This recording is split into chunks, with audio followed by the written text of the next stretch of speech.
O percentual de psicopatas, o que que é a psicopatia? É um transtorno de personalidade no qual o outro é um objeto de uso, Uhum. seja para poder, para status ou para diversão. Uhum. Isso é feito sem culpa, sem arrependimento, sem nada, Uhum. né? Então, é um transtorno do não sentir. Eu não sinto nada. Se eu não sinto nada em te usar, eu não tenho culpa. Uhum. E por isso que eles repetem. Porque assim, por que, que todo psicopata se repete? Porque a memória da gente, ele tem um sensor que quando a gente faz alguma coisa errada, cria um sistema límbico de constrangimento, de mal-estar, Sim. para você não repetir. Se eu não tenho esse sistema límbico que detecta o erro, ou o arrependimento, ou o remorso, ou a culpa, eu vou fazer de novo. O psicopata ele não tem sentimento nenhum. Depende do Como que nível, funciona o né? sentimento? Porque ele tem o sentimento voltado a ele, o ego, a raiva, a Isso sim. fúria, esses A sentimentos, isso sim. Ele não tem o sentimento pelo outro, ele não tem a empatia, empatia. nem compaixão, nenhuma. Então o outro é objeto. Agora, você tem graus. Quando você fala, por exemplo, de um estelionatário, ele tem prazer em dar golpe e contar. E não sei se você já viu um estelionatário que deu golpe, esse golpe de telefone, de sequestro, estou com teu filho, não Uhum. sei o quê. É, ele depois vai para um bar e conta isso do tipo assim, o otário caiu, pediu para cair. Uhum. Ele realmente acha que é como se ele se achasse um ser superior. E por ser superior, ele pode fazer isso, porque o outro pede, né? Uhum. Ele fala muito isso. Pediu para ser otário. Pediu, entendeu? Ele tem orgulho. Ele tem orgulho. Todo psicopata é narcisista, no sentido de se achar. Mas nem todo narcisista é psicopata. É importante falar isso, Uhum. né? Porque para ser psicopata tem que ser narcisista e perverso. Perverso também. Se Perverso, você não for perverso, você já é perverso. mais um narcisista, talvez. A psicopatia exige a perversão. Exige a perversão. Né? Existe o prazer com o se dar mal do outro, e dependendo da gravidade. Por exemplo, um serial killer, né, o prazer dele não é exatamente matar.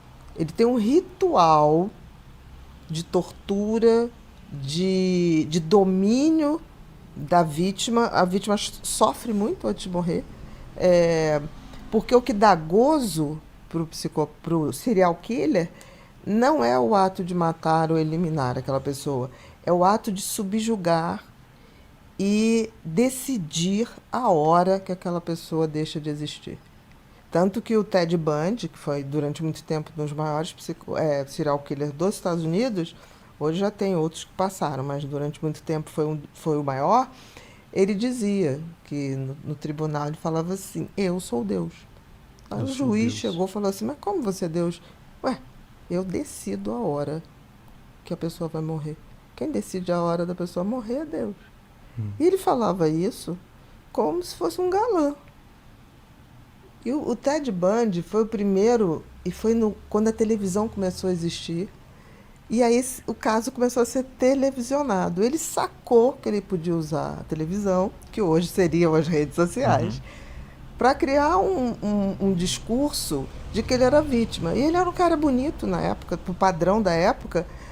Você não tem ideia das doações das mulheres para pagar os melhores advogados. Que ele pegava o dinheiro para fazer fugas extraordinárias.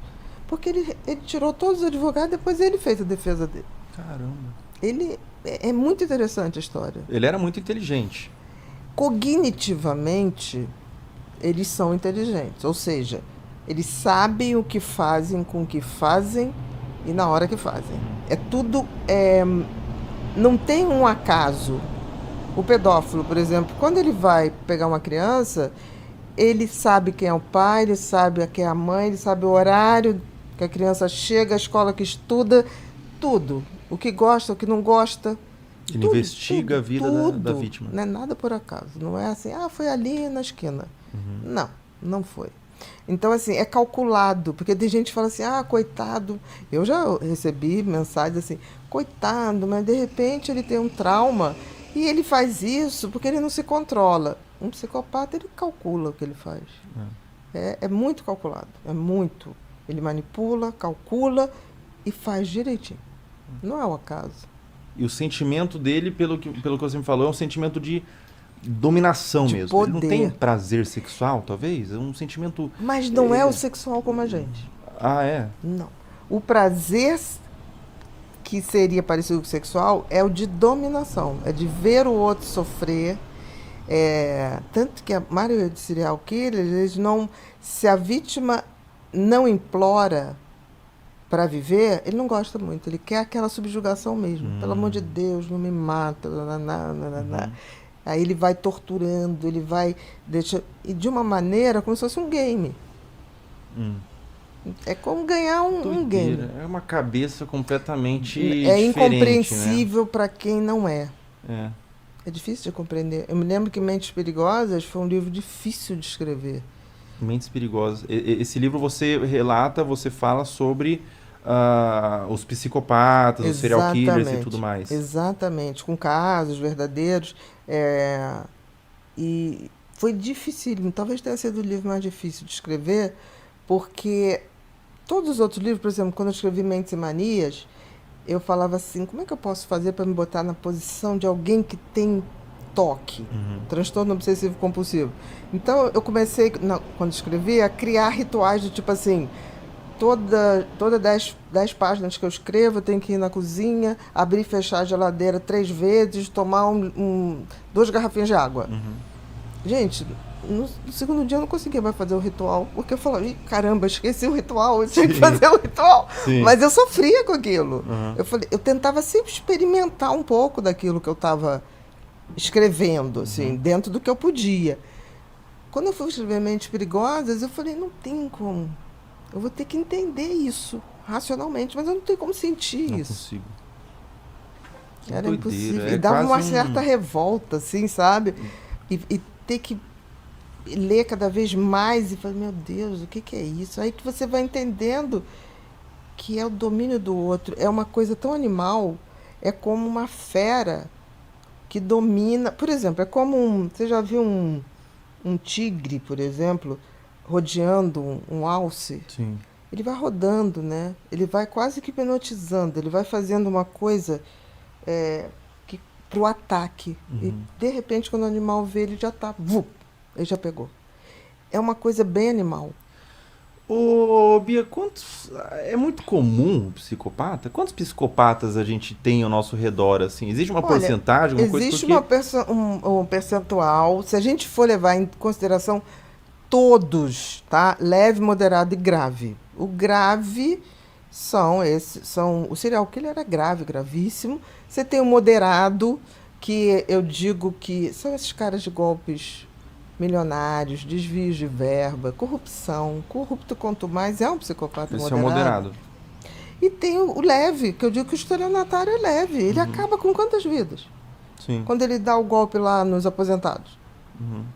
Né? A saidinha do banco. Mas esse é o psicopata que já comete crimes.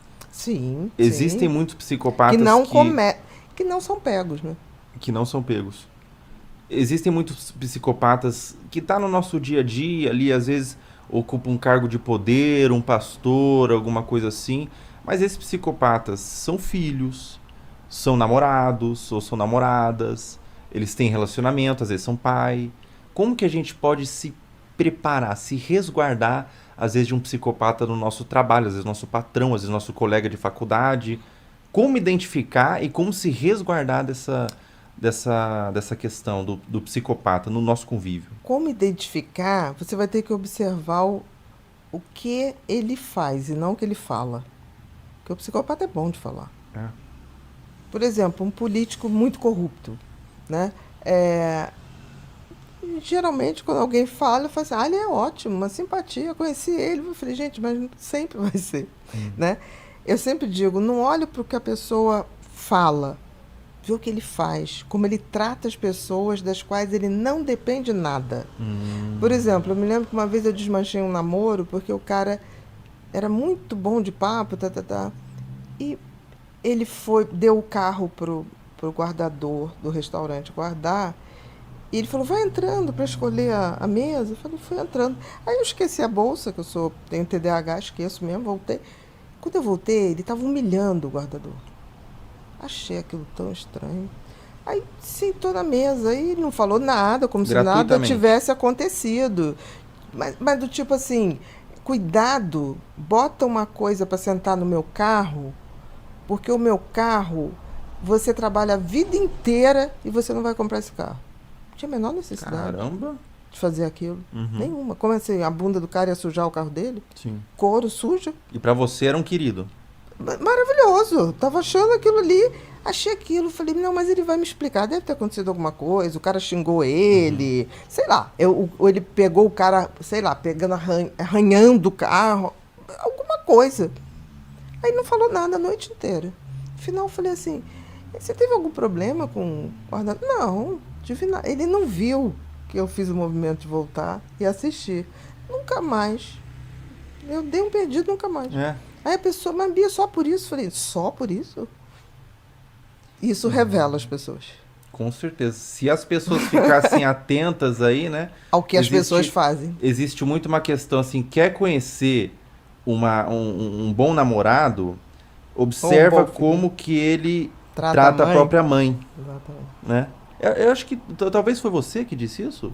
Não, Eu lembro de ter visto isso em algum lugar. eu tenho um amigo muito bacana, e ele é gay, e ele namorando um cara um dia, ele chegou, ele foi vou tomar banho, não sei o que lá, e tava tomando banho, tá ouvindo assim, eu já te falei, porra, que eu não vou voltar, larga meu pé, porra, mas eu trouxe assim, aí ele saiu do banho e falou assim, nossa, você estava falando com quem? Ele falou, não, estava falando com a minha mãe, que fica me enchendo o saco. Ele falou assim, Bia, ali, eu falei, tô com uma dor de cabeça. Ele pra mim, nunca mais Foi quero embora. saber. Pô, ele trata assim a mãe, minha É. filha. Pois é, porque passa o tempo, acaba a paixão, a pessoa começa a, igual você falou, né? Muito bem, você é aquela questão de quem não dependo, eu não sinto nada. Exatamente. Agora, o meu parceiro amoroso ali ainda tem uma fase de conquista, Eu ainda tenho algum tipo de ainda tô interesse. ligado. Ainda tô Exatamente. ligado, mas perdeu, conquistou, chegou, começou a morar junto, daí acabou. Daí começa a agressão física, daí começa a viver um inferno na sua vida, A né? escalada do uso, né? Hum. O que é uma relação tóxica? A escalada do uso. Nenhum relacionamento tóxico, Fel, começa mal. Começa bem. Por quê? Tanto começa bem, que a gente chama o bomb in love, né? Tipo assim, geralmente um narcisista, um psicopata, quando começa a seduzir alguém, você olha e fala assim, gente, é maravilhosa essa pessoa, essa mulher, esse cara. Porque ele faz tudo. Ele tem aquela coisa de fazer tudo, ele te estuda para te agradar. Sim. Aí o que acontece? Quando sente que você está conquistado, ele começa a testar. Eu vou dar um perdidinho, eu vou dar uma sumida. Aí ele começa a testar o quanto você aguenta esse abuso. É um prazer pra ele isso. Exatamente. Tipo assim, dá uma traiçãozinha aqui, ali, aí bota a culpa no outro, nunca é culpa dele. Aí daqui a pouco isola a pessoa das outras pessoas. Começa a dizer essa roupa não está adequada, isso não está assim. Começa a dizer o que é certo, o que é errado. E chega uma hora que a pessoa se habitua.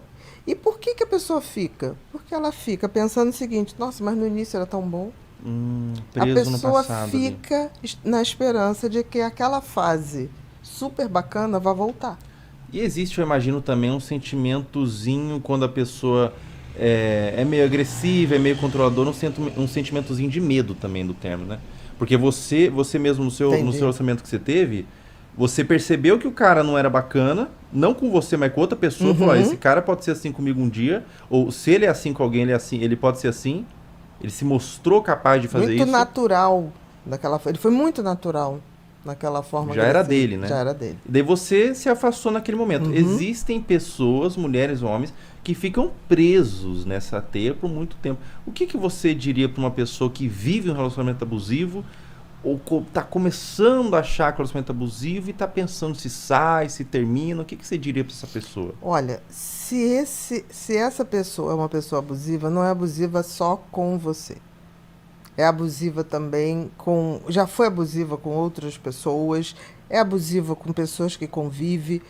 Então não se iluda, essa pessoa não vai mudar por você ou através de você. Uhum. Se um dia tiver que mudar, mas não será. Porque o grande erro das pessoas que ficam numa relação abusiva é que elas acham que, por amor, elas vão fazer isso ou aquilo que vai sensibilizar o outro a mudar e voltar a ser o que era no início. Só que tem que aquilo no início não era. Era tática Sim. de sedução.